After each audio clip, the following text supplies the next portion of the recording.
रघु शर्मा जी, स्वास्थ्य मंत्री पंजाब श्री बलबीर सिद्धू जी एवं झारखंड मेरे गृह राज्य से Shri Banna Gupta ji.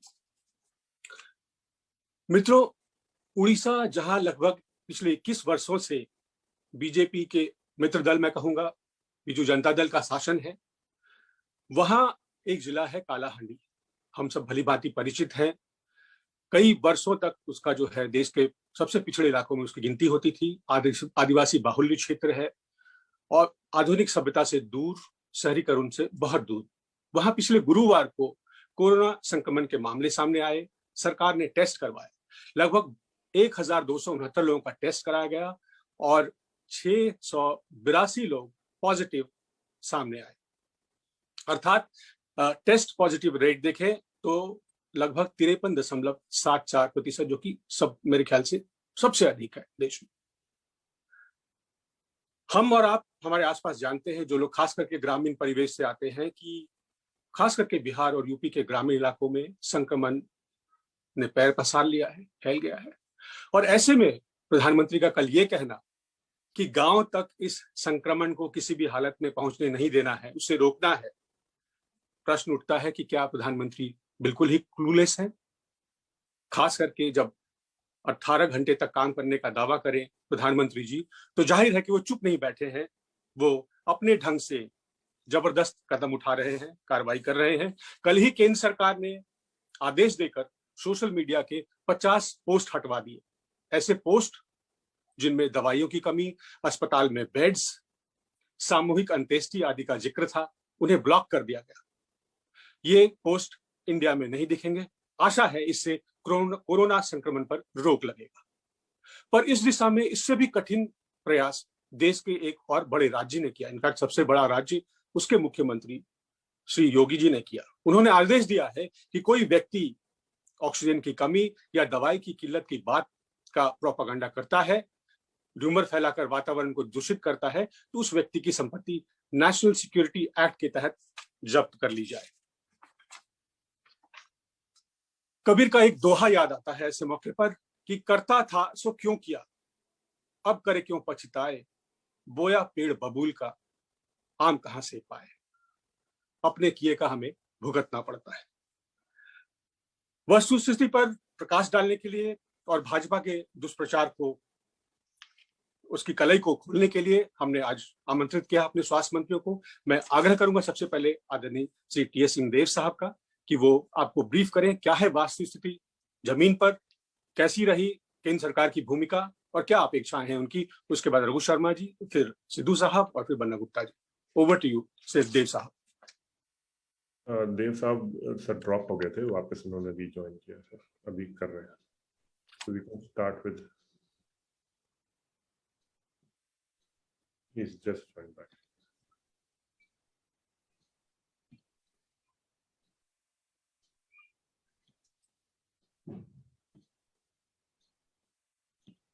We had lost you, I think.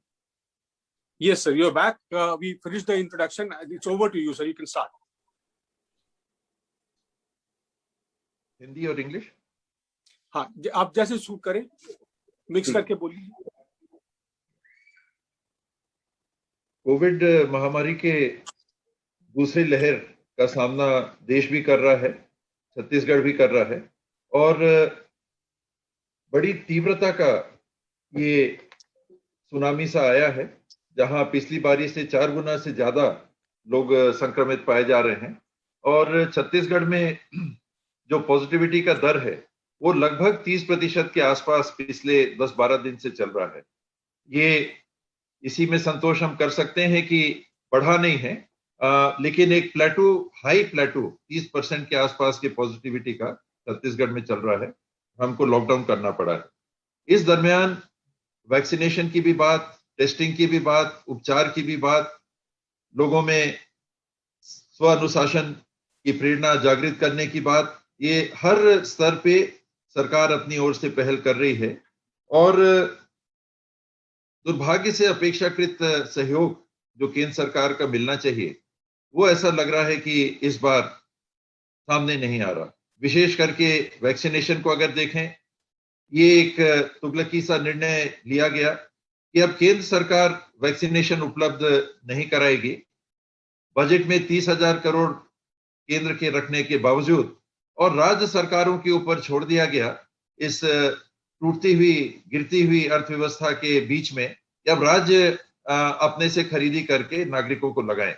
और उतना ही नहीं, रेट अलग अलग, केंद्र सरकार को 150 में मिलेगा, राज्य सरकारों को 400 में मिलेगा, आम नागरिक अगर खरीद के लगाना चाहे तो 600 में मिलेगा। कोवैक्सीन को लेके कहें, जो हमारे देश में निर्मित वैक्सीन है, उसके भाव 600 कर दिए गए एक वैक्सीन के, ये कह के कि R&D में ये राशि लगाई जाएगी। तो क्या केंद्र की सरकार रिसर्च और डेवलपमेंट में पैसे नहीं लगाती? अपने उपक्रमों को पैसे नहीं देती? वैक्सीन के विस्तार के लिए पैसे देने के बाद जब केंद्र सरकार 4,100 करोड़ दी है इस बाबत की वैक्सीन की फैसिलिटीज बढ़े, तो दाम क्यों बढ़ने चाहिए? और उसका भार राज्य के अर्थव्यवस्था पे, राज्य के बजट पे क्यों पड़ना चाहिए? ये मूल प्रश्न है। इस दरमियान राज्य ने अपने तरफ से जितना बन सका है प्रयास किया है। 2018 दिसंबर में कांग्रेस की सरकार ने राहुल जी की उपस्थिति में शपथ ली थी और उस समय अगर राज्य में आईसीयू के बिस्तर देखें मार्च 2020 में तो 53 थे, इनको बढ़ा के हमने 554 किया। एचडीयू बेड बिस्तर 20 थे, इनको इस दरमियान बढ़ा के हमने 504 किया। ऑक्सीजन युक्त बिस्तर कोविड के लिए एक भी उपलब्ध नहीं थे, वर्तमान में इसको बढ़ा के हमने 6,310 किया। कुल बिस्तर जहां पहले 500 लगभग उपलब्ध थे, इनको बढ़ा के हमने 21,565 किया। वेंटिलेटर जो हमारे पास कोविड के लिए 35 उपलब्ध थे, आज 526 हैं। राज्य सरकार ने अपनी तरफ से जितना बना इन व्यवस्थाओं को बढ़ाया। इनमें कुछ वेंटिलेटर केंद्र सरकार की तरफ से आए बीच में, अन्यथा कोई सहयोग नहीं मिल पाया। ऑक्सीजन की कमी को देखते हुए और उसका अनुमान लगाते हुए दूसरा लहर आए इसके पहले ही सितंबर महीने में हमने अपने स्वास्थ्य के सेवा के प्रतिष्ठानों में ऑक्सीजन जनरेटिंग यूनिट्स स्थापित करने का निर्णय लिया और नवंबर से ये काम चालू हो गया था। करीब 25.79 मिलियन लीटर, करीब 3,685 जंबो सिलेंडर के बराबर प्रतिदिन के हमने ऑक्सीजन जनरेटिंग कैपेसिटी राज्य में निर्मित की। और ये कोविड की ये दूसरी लहर आने के काफी पहले, जब इसकी बात प्रधानमंत्री जी और स्वास्थ्य मंत्री जी कह रहे थे कि हमने तो जंग जीत ली और कोविड चला गया पीछे, फिर भी विशेषज्ञों की राय को ध्यान में रखते हुए, अंतर्राष्ट्रीय विशेषज्ञों की ध्यान में रखते हुए कि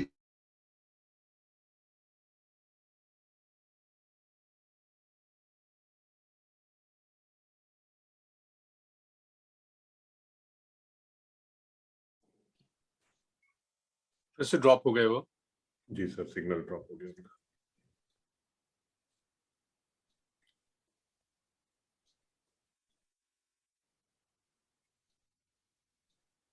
He's dropped out, sir. He's dropped. He's come back again. Unmute करें। मेडिकल ग्रेड ऑक्सीजन बनाने के लाइसेंस हमने दिए और आज छत्तीसगढ़ में ऑक्सीजन की कमी नहीं है। प्रत्येक दिन 388.87 मैट्रिक टन ऑक्सीजन हमारे यहाँ उत्पादित हो रहा है, जिसमें करीब 250 लिक्विड ऑक्सीजन है। और हमारी खपत जो 3.72 मार्च के शुरुआती में 1 मार्च 2021 में हमारे यहाँ ऑक्सीजन की खपत मेडिकल प्रतिष्ठानों में 3.72 मैट्रिक टन थी, इसको बढ़ा के आज हमारे यहाँ जरूरत पड़ रही है 170-180 मैट्रिक टन की। बावजूद इसके छत्तीसगढ़ में सरप्लस है और यदि टैंकर्स उपलब्ध हो तो छत्तीसगढ़ ने ये निर्णय भी लिया है, माननीय मुख्यमंत्री जी से भी इस बात हुई है कि टैंकर्स अगर आए तो हम देश के अन्य राज्यों को सहयोग करने को तैयार हैं, चाहे वो राजस्थान हो, दिल्ली हो, चाहे पंजाब हो, चाहे अन्य राज्य हो, छत्तीसगढ़ उसके लिए भी तैयार है। इस बाबत भी केंद्र सरकार की ओर से ना तो ऑक्सीजन बढ़ाने की व्यवस्था में कोई पहल की गई, वैक्सीनेशनों को विकेंद्रित करके दाम बढ़ाने की व्यवस्था बना दी गई और ऑक्सीजन ट्रांसपोर्ट के संदर्भ में कहीं कोई टैंकर उपलब्ध कराने की उन्होंने पहल नहीं की है। इन परिस्थितियों में हम वैक्सीनेशन ड्राइव चला रहे हैं। 1 मई से जो 18 से 45 आयु वर्ग के नागरिकों को वैक्सीन लगनी है, उसके बाबत भी केंद्र सरकार से चर्चा हो रही है। हमने जो प्राथमिकताएं तय की हैं, कैसे वो कोविन पोर्टल पे चढ़ पाएगा, केंद्र सरकार सहमति फिर असहमति इसी दौर से क्रम गुजर रहा है। लेकिन सबसे बड़ी बात वैक्सीनेशन के संदर्भ में 7 करोड़ वैक्सीन अगर देश में निर्मित हो रही हैं, कोविशील्ड और कोवैक्सीन को मिला के, इनमें 3.5 करोड़ तो केंद्र की सरकार ले लेगी। इसको वैक्सीन करने के लिए देश की करीब 20% आबादी जो 45 साल से ऊपर की है और 18 से 45 साल की आयु वर्ग की जो हमारी आबादी 35 से 40% की अगर हम मानते हैं, उनके लिए आधी कैपेसिटी यानी केवल 3.5 करोड़ वैक्सीन उपलब्ध कराए जाएंगे। और देखिए स्थिति क्या बन रही है। मैंने सुना कि असम ने अपनी तरफ से ऑर्डर प्लेस किया वैक्सीन का, तो उनको कहा गया है कि 1 महीने बाद मिलेगा। तो ये व्यवस्था केंद्र सरकार ने बना रखी है। ना केवल असंतुलित और अस्वीकार्य रेट बनाए हैं, सप्लाई नहीं है, और अगर ऑर्डर देने के लिए कहा जा रहा है तो फैक्ट्रियों के पास सामान नहीं है पूरा करने के लिए। इन अव्यवस्थाओं के बीच छत्तीसगढ़ सरकार अपनी ओर से जितना बन पा रहा है अपने नागरिकों की सुरक्षा के लिए, स्वास्थ्य विभाग का अमला इसको भी बढ़ा के समयानुकूल मानकों के आधार पे लगातार हम बढ़ाते चले जा रहे हैं। और विश्वास है हमको कि कोविड के इस दौर को हम पार करेंगे और प्रयास यही रहेगा कि कम से कम नागरिकों के जीवन की हानि हो सके। धन्यवाद सर। मैं आग्रह करूंगा रघु शर्मा जी से। देखिए, पूरा देश कोरोना की दूसरी वेव का सामना कर रहा है। पहली वेव जब आई थी, ना तो राज्यों के पास हेल्थ इंफ्रास्ट्रक्चर था, ना टेस्टिंग कैपेसिटी थी, लेकिन फिर भी एक दिन में राजस्थान की जहां मैं बात करता हूं, तो सर्वाधिक पॉजिटिव केसेस 3,200 के करीब आए और कंट्री में भी 97,000 98,000 आए। जो मृत्यु थी वो मैक्सिमम 20 थी। ग्रामीण इलाकों में ये संक्रमण पहले दौर में ज्यादा नहीं था। अब स्थितियां पलटी हुई है। अब पर डे हमारे यहाँ केसेस आ रहे हैं 15,000 के आसपास, और पर डे मृत्यु पिछले अप्रैल में 1 अप्रैल से लेके अगर 24 अप्रैल की बात करें तो करीब 600 लोगों की मृत्यु हुई है। जहां मार्च में सिर्फ 31 लोगों की मृत्यु हुई, तो मृत्यु का दर भी इस सेकेंड वेव के अंदर बढ़ा है। ग्रामीण क्षेत्रों में भी 30% गांवों में ये संक्रमण पहुंच गया है। चाहे इसको कुंभ की वजह से मान लें, चाहे जो राज्य जहां ज्यादा संक्रमण है वहां से जो लोग लौट लौट के अपने गांव में आ रहे हैं, प्रवासी राजस्थानी, कारण कुछ भी हो, लेकिन इस बार राजस्थान के गांव के अंदर भी ये संक्रमण पहुंचा है। हमारे एक्टिव केसेस अभी 1,27,000 के करीब है। पॉजिटिविटी का परसेंटेज भी 6% हो गया है, जो पहले नहीं था। और रिकवरी रेट भी हमारी रिड्यूस हुई है। जहां 98.60% थी, उससे 73.60 हो गई। मृत्यु दर जरूर राजस्थान में नियंत्रित है, वो है 0.70%। अब ऐसी परिस्थिति में जैसा सिंहदेव साहब कह रहे थे, 3 हथियार हैं इस महामारी के लड़ने के लिए।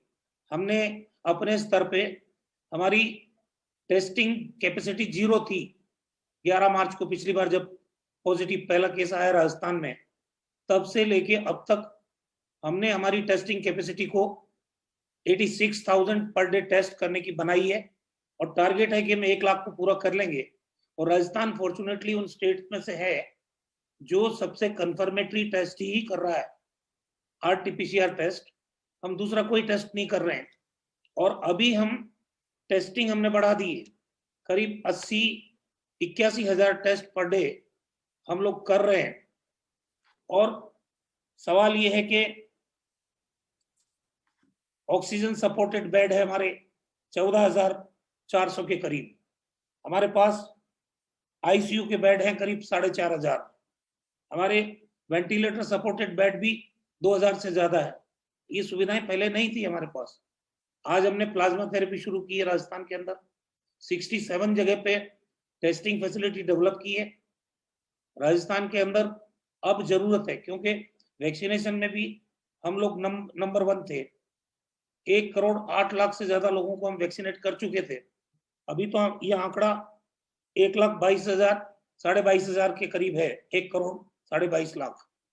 लेकिन सवाल ये कि टोटल वैक्सीन जो हमको उपलब्ध की गई, पहले हेल्थ केयर वर्कर, फिर फ्रंटलाइन वर्कर, फिर 60 साल के ऊपर के लोग, फिर 45 से 59 साल के बीच के लोग जो कोमॉर्बिड थे, उनकी कैटेगरी तय की गई। उनमें हमने फर्स्ट डोज सेकेंड डोज लगाई, कईयों को फर्स्ट डोज लगी, और फिर उसके बाद भारत सरकार ने 45 साल के ऊपर के लोगों को वैक्सीनेट करने का फैसला किया। हमें टोटल अब तक 1,36,57,000 वैक्सीन मिली है, उसमें से 2,15,000 तो आर्मी को दे दी हमने। बची हुई वैक्सीन में करीब 3% वेस्टेज है, 10% तो भारत सरकार की तरफ से अनुमत है, ये वेस्टेज हो सकता है। हमारा वेस्टेज 3% है, और हमने 1,22,43,000 लोगों को वैक्सीन दे दी। हमारी स्टोरेज कैपेसिटी शानदार है, 3 स्टोरेज सेंटर हमने कैपिटल के अंदर जयपुर में बनाए, 7 डिविजनल मुख्यालय पे भी स्टोरेज कैपेसिटी डेवलप की है। 34 डिस्ट्रिक्ट हमारे, उनमें हमने स्टोरेज कैपेसिटी डेवलप की, और 2,444 कोल्ड चेन पॉइंट डेवलप किए हैं। और जो साइट्स है जहाँ पे वैक्सीनेट किया जाता है, वो भी प्रॉपर मात्रा में हमने डेवलप की, और हर जिले पे एक वैक्सीन को कैरी करने के लिए एक वैन परमानेंट हमने रख दी। अब एक टाइम ऐसा आ गया था जब एक दिन में हमने 5,81,000 लोगों को वैक्सीनेट किया, और हमारी कैपेसिटी 7 लाख लोगों को वैक्सीनेट करने की है पर डे। अब सवाल यह है कि 45 साल से ऊपर के लोग राजस्थान में 2,09,00,000 है। इन सारे लोगों को अगर 7 लाख डोज पर डे हम दें, तब भी 1.5-2 महीना लग जाएगा इस कैटेगरी के लोगों को वैक्सीनेट करने में। सवाल ये कि हमारे पास वैक्सीन खत्म हो गई, फिर हमने भारत सरकार को कहा 1 लाख वैक्सीन बच गई, फिर उन्होंने 10 लाख भेजी, फिर 4 लाख भेजी। इस ढंग से आज हमारे पास जो स्टेट में अलग अलग जिला चिकित्सालय है, वहां करीब 7 लाख वैक्सीन है, और हमारे जो कैपिटल में स्टोरेज का सेंटर है वहां 1 लाख वैक्सीन है, टोटल 8 लाख वैक्सीन है। अब उस कैटेगरी के लोगों को जो बचे हुए हैं, उनको जब तक वैक्सीन प्रॉपर नहीं मिलेगी, उनको वैक्सीनेट नहीं किया जा सकता। सेकेंडली, अभी भारत सरकार ने, प्रधानमंत्री जी ने कहा 18 साल से 45 साल के लोगों को 1 मई से वैक्सीन दी जाएगी। तो पहली बात तो जैसा सिंहदेव साहब ने कहा कि देश में 2 तरह की वैक्सीन बन रही है। कोविशील्ड जो सीरम इंस्टीट्यूट बना रही है, उन्होंने अपनी कीमतें तय की 150 रुपए में भारत सरकार को, 400 रुपए में राज्य सरकार को, और प्राइवेट अगर कोई लेगा तो 600 रुपए को। कोवैक्सीन जो भारत बायोटेक बना रही है, उसने अपनी रेट तय की, उसने कहा 600 रुपए में सरकारों को देंगे, राज्य सरकारों को, वो 1200 रुपए प्राइवेट से लेंगे।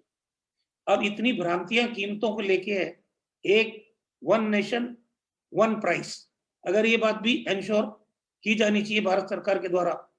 हमने फिर भी पता किया कि 1 मई से जब प्रधानमंत्री जी ने घोषणा कर दी, तो राज्य में वैक्सीनेट करने का दौर शुरू करना है हमको।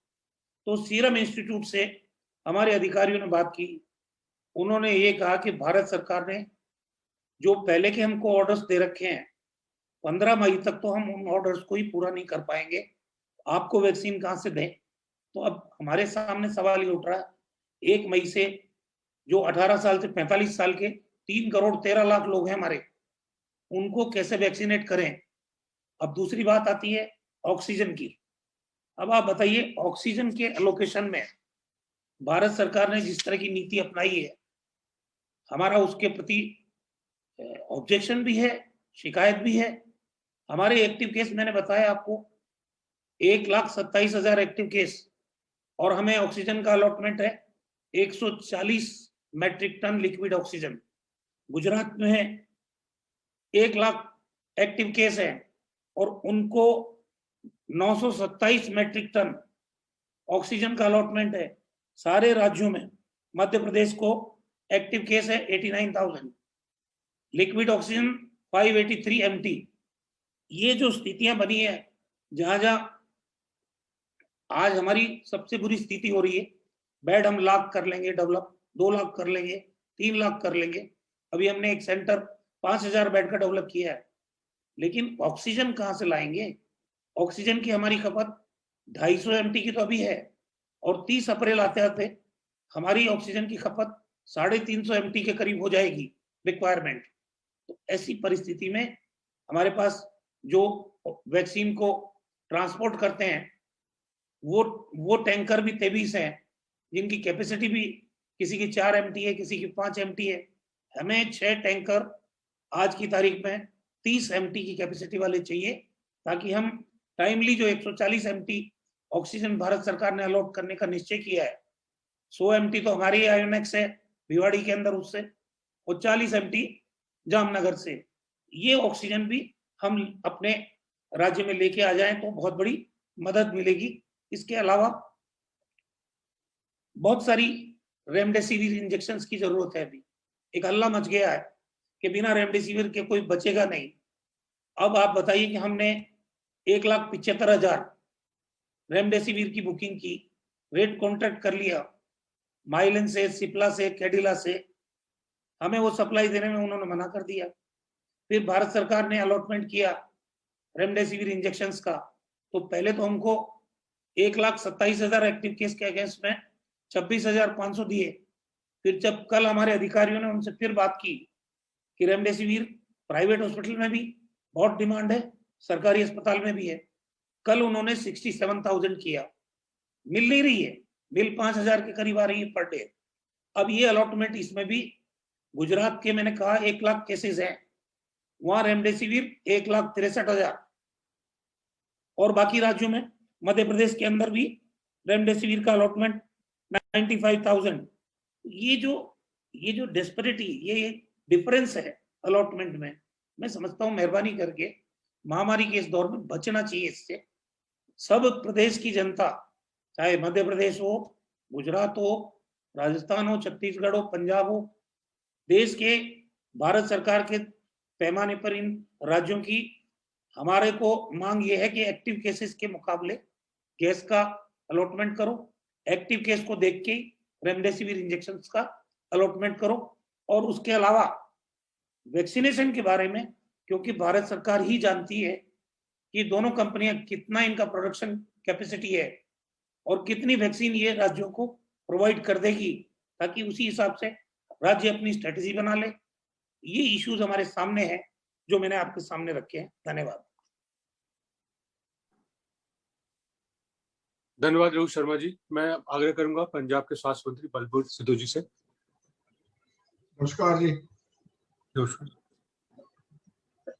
मैं सबसे पहले तो आपका धन्यवाद करता हूँ कि जो आपने जो सिस्टम स्टार्ट किया है डीसी वाला, ये बड़ा अच्छा हुआ कि पूरे जो हमारे स्टेट है, जो हमारे खासकर कांग्रेस पार्टी जहाँ पे रूलिंग कर रही है, उनकी बातचीत आपस में होती है तो काफी चीजों को पता चलता है। जैसे इन्होंने डॉक्टर साहब ने बताया कि कैसे डिस्पैरिटी है सप्लाई में और डिस्ट्रीब्यूशन में, ये बड़ी गलत बात है। ये हिंदुस्तान की जो गवर्नमेंट है वो ऐसे लगता है कि जैसे मतरेई वाला सलूक जो हमारे साथ जो स्टेट कांग्रेस वाली के साथ कर रही है, शायद उनको ये अभी नहीं मालूम कि जहां उनकी रूलिंग है वहां भी हमारे अपने कांग्रेस के वर्कर हैं, जहां हमारे पास जो सरकार है वहां बीजेपी के वर्कर भी है और दूसरी पार्टी के वर्कर भी है। इंसानियत सबसे पहले है। और हमारा पंजाब का जो फलसफा है, जो हमारा सिख कौम का, मैं खास करना चाहता हूँ कि हमने पूरे देश के लिए पहले 50% जो फूड पूल में जो हमारा कंट्रीब्यूशन है वो एक रिकॉर्ड है, और बकायदा पूरे विश्व के कहीं भी जरूरत पड़ती है तो हमारी जो कम्युनिटी है फ्रंट लाइन पे आके उनकी सबकी सेवा के लिए आगे आती है। तो पूरे पंजाब के जो हमारे बहुत सारे इंडस्ट्रिस्ट हैं उन्होंने फ्री ऑफ कॉस्ट जो ऑक्सीजन है लोगों को जैसे लंगर लगाते हैं ऐसे लगाना शुरू कर दिया, चाहे दिल्ली हो चाहे गाजियाबाद हो चाहे हर जगह पे। और इस तो अलावा जो और बगैर किसी वितकरे से लोग दिल्ली से आ रहे हैं, कोई और स्टेट से आ रहे हैं, उनको सबको जो हमारे पास कोरोना पीड़ित आते हैं उनको हम आते ही उनको कहता अपने हॉस्पिटल में एडमिट करते हैं तो उसका इलाज स्टार्ट करते हैं, कोई बगैर किसी डिस्पैरिटी से। और पर केंद्र सरकार की जो टीकाकरण की नीति है, जैसे भाई साहब ने बोला है, ये बड़ी गलत है।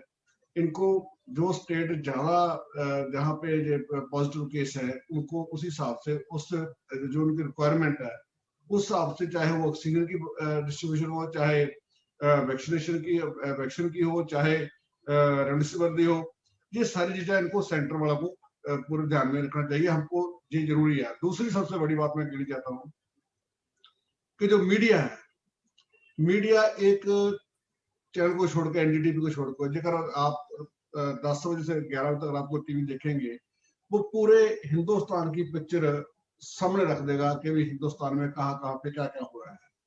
पर लेकिन बाकी जो चैनल है वो सारे बिल्कुल चुप हैं। सोशल मीडिया आपने बताया कि उन्होंने 50 जो सोशल मीडिया के अकाउंट थे बंद कर दिए हैं। ये एक बहुत ही पक्षपाती वाला रवैया है। आज की डेट में जितना हमारी कनेक्टिविटी ज्यादा होगी, जितना कम्युनिकेशन सिस्टम हमारा बढ़िया होगा, उतने हमारे रिजल्ट अच्छे आएंगे। मैं ये आपको कहना चाहता हूँ कि जो हमारे पार्टी का जो प्रोग्राम है, जो पार्टी के लीडर है, उनको खास करके इसके ऊपर ध्यान देने की जरूरत है कि जब हमारी सरकार आती है हम तो सेकुलर होकर जैसे साधु बन के बैठ जाते हैं, पर अब जो सरकार सेंटर में है वो बिल्कुल एक जैसे वो डेमोक्रेसी नहीं, मैं कहता हूँ डिक्टेटरशिप के तरह वो रोल प्ले कर रही है। वो हमारे देश के लिए जो सेकुलर कंट्री है जिसमें हर तरह के लोग रहते हैं, हर मजहब के लोग रहते हैं, उनके लिए ये उनकी सोच जो है वो अच्छी नहीं है। मैं इसकी निंदा करता हूँ। दूसरी बात, जहां तक सवाल हमारे पंजाब का है, हमारा पंजाब में काफी हम एफर्ट कर रहे हैं, लेकिन पंजाब में भी पिछले काफी दिनों से काफी ज्यादा मात्रा में जो केस है वो बढ़ रहे हैं। जैसे बेड कैपेसिटी आपने बोला, कल का जो आपका हमारे पास सर्कुलर आया था कि आपका क्या ऐसे बड़े पोजीशन है। हमारे पास अब जुलाई 2020 में सिर्फ 5,500 बेड थे लेवल 2 के, आज 258 बेड थे लेवल 3 के। आज की डेट में हमारे पास अप्रैल 2021 में 7942 बेड कल तक थे और लेवल 3 के 2143 बेड की हमारी आज की डेट में क्षमता थी। और दूसरा बताना चाहता हूँ कि आज भी हमने हमारा जो सिविल हॉस्पिटल जो जहाँ पे है, उनका जो सारा ओपीडी का सिस्टम है उसको हम ट्रांसफर कर दिया ईएसआई में या अर्बन डिस्पेंसरी में। और बाकी जो बड़े हॉस्पिटल 300 बेड वाले, उनको सबको कोविड के लिए हमने खाली करवा रहे हैं। उनको कोविड का वहां पे सिस्टम चलाएंगे ताकि कोई आने वाले दिनों में जो पीक आ रही है उसको संभाल सके। और मैं बताना चाहता हूँ कि आज की डेट में हमारे पास जो अवेलेबिलिटी है 4852 बेड अभी भी हमारे पास लेवल 2 के खाली है और 700 कुछ जो बेड हमारे अभी भी हमारे लेवल 3 की खाली है। प्लस वेंटिलेटर पे हमारे सिर्फ 67 लोग हैं। और दूसरी बात जो मैं आपको बता दूं, जो कर जाता हूं, जो टेस्टिंग की बात है, टेस्टिंग की हमारी आज की डेट में हम 60,000 टेस्ट पर डे कर रहे हैं। उसमें 80% जो टेस्ट हैं वो हमारे RT-PCR हैं, तो बाकी जो हैं वो ट्रूनेट या रैपिड एंटीजन पे हो रहे हैं। और वैक्सीनेशन की बात है, हमने जो इंफ्रास्ट्रक्चर जो हमने खड़ा किया है वो 3 लाख पर डे का है, जैसे भाई साहब ने 7 लाख में बोला है। लेकिन जब वैक्सीनेशन सप्लाई हो तभी हम उसको लगाएंगे, तो हमारी जो फोर्स है वो भी खाली रहती है। तो लेकिन सेंट्रल गवर्नमेंट, जैसे इन्होंने मध्य प्रदेश की बात की है, इन्होंने गुजरात की बात की है, तो जहाँ पे उनके पास एक कैपेसिटी में उनके पास सारी सप्लाई है, तो वो हमारे को सप्लाई दे रहे हैं। उनका हमारे साथ एक डिस्पैरिटी वाला फार्मूला बना रहे हैं। वैक्सीनेशन जो हमारे पास आज तक सिर्फ 34 लाख हमारे को डोजेज मिली हैं, जिसे 30 लाख को हम यूटिलाइज कर चुके हैं और सिर्फ 4 लाख हमारी डोजेज हमारे पास बैलेंस है। ये आज का दिन हमारा निकलेगा और पर डे हम 1,90,000 लगा रहे हैं कि हमारे पास ज्यादा सप्लाई नहीं, इसी कारण हमारा उससे काम नहीं चल रहा। दूसरा मैं कहना चाहता हूँ, जेकर हमारे पास सप्लाई प्रॉपर आ जाए तो हम 3 लाख पर डे की हम लगा देंगे तो जो हमारा 45 से बड़ा जो कैटेगरी है वो हम अगले 10-15 दिनों में उसको फिनिश कर सकते हैं।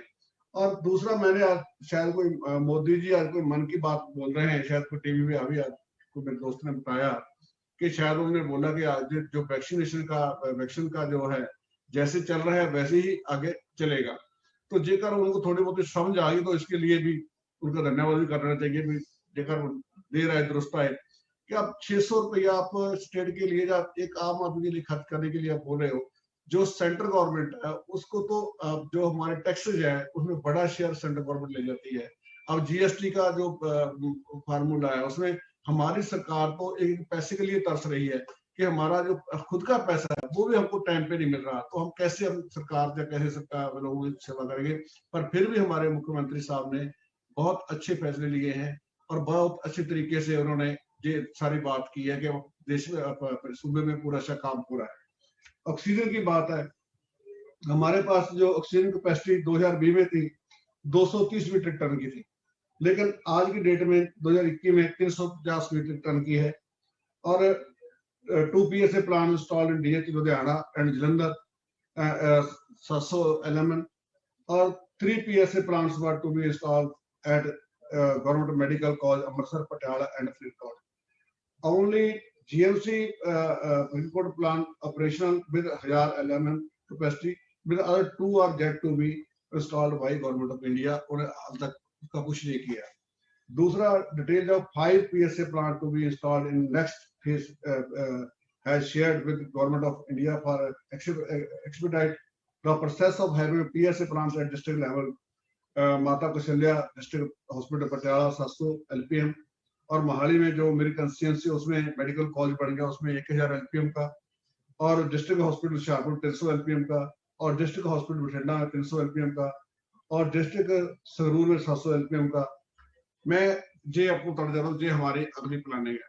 दूसरी बात जो है, हमारे कल CM साहब ने जो इंडस्ट्री स्टील प्लांट थे जहाँ उनकी खुद की प्रोडक्शन थी, जहाँ उनकी प्रोडक्शन के लिए उन्होंने ऑक्सीजन प्लांट लगा रखे थे, उन सबको बंद कर दिया और सारी ऑक्सीजन को डाइवर्ट करके हॉस्पिटल को देने का फैसला किया है, ताकि हमारा जो पेशेंट है या हमारा कोई आदमी ऐसे ना हो जैसे कल अमृतसर में भी हमारे भी कैजुअलिटी है, 6 लोग चले गए हैं, लेकिन उसमें सरकार के उन्होंने हमको सही टाइम पे बताया कि हमारे पास इतनी मात्रा में ऑक्सीजन बची हुई है, उसकी बकायदा इंक्वायरी चल रही है। जो लोग उसमें गलत पाए जाएंगे उनके खिलाफ बकायदा हम कार्रवाई करेंगे। और मैं आपको ये बताना चाहता हूँ कि भी जो आज का माहौल है, सबको मालूम है कि आने वाले दिनों में काफी क्राइसिस आने वाले हैं। तो जेकर देश मिलकर और सभी सरकार और सेंट्रल गवर्नमेंट प्रॉपर अपना रोल प्ले करेगी तो मैं ये बता सकता हूँ, विश्वास से कह सकता हूँ कि शायद हिंदुस्तान का भला हो जाए। आज हमारी सारी जितनी एयर फ्लाइट्स है वो सारी वाले कंट्री ने बैन कर दी है, और अब सबको चीज को दांव पे लगाकर हमको जो वैक्सीन की है जो बाहर से इंपोर्ट करनी है, जहाँ हमारे लोकल प्रोडक्शन है उसको बढ़ाने के लिए हमको प्रेशर करना चाहिए। प्लस जो मीडिया है उसके ऊपर हमारी पार्टी का जो मैं कहता हूँ पूरा कंट्रोल नहीं है। उसको मीडिया को जो आज जैसे यूपी की बात की है उन्होंने, बिहार की बात की है, दूसरे स्टेटों की बात की है, वहां पे बहुत इतने माड़े हालात हैं कि वो लोग तो बहुत सारे लोग मर भी जाते हैं लेकिन वो कहीं काउंट नहीं करते। लेकिन पंजाब में हमारा एक रिकॉर्ड है कि हम एक भी डेथ होती है या एक भी आदमी बीमार होता है उसको बकायदा काउंट करते हैं और बकायदा पारदर्शिता के साथ काम कर रहे हैं। मैं ये कहना चाहता हूँ कि अपनी पार्टी को, जो हमारे वर्कर है खास करके, जो चाहे सरकार हमारी किसी स्टेट में हो या ना हो, लेकिन हमारे वर्कर को बकायदा हम मोबिलाइज करें कि वो हॉस्पिटल में जाए जहाँ वैक्सीनेशन लग रही है वहां जाके खड़े हों। तो जो लोग जरूरतमंद लोग हैं उनकी मदद करें।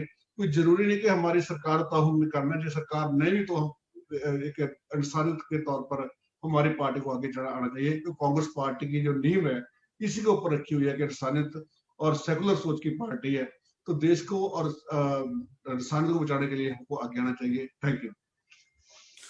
धन्यवाद सिद्धू साहब, आपने बहुत तफसील से बताया। अंडर रिपोर्टिंग खास करके हो रही है गुजरात से, मध्य प्रदेश से, उत्तर प्रदेश से। और एक बात जो आपने मीडिया के बारे में कहा, मैं जरूर जिक्र करना चाहूंगा कि हमारे साथ जो कांग्रेस बीट पर जो पत्रकार कवर करते हैं, कमोबेश ज्यादातर सबके सब निष्पक्षता से हमारी बात रखते हैं, और ये बात जरूर है कि एक हद के बाद व्यवस्था सामने आ जाती है। तो मैं आपका धन्यवाद करते हुए अगला वक्ता अपने लोकप्रिय स्वास्थ्य मंत्री झारखंड से बन्ना गुप्ता जी, आपको आमंत्रित करता हूं, आप अपनी बात कहें। नमस्कार। सबसे पहले बहुत बहुत धन्यवाद मैं झा जी को और पूरी पार्टी को दूंगा जिन्होंने सीधे संवाद करने का अवसर दिया है।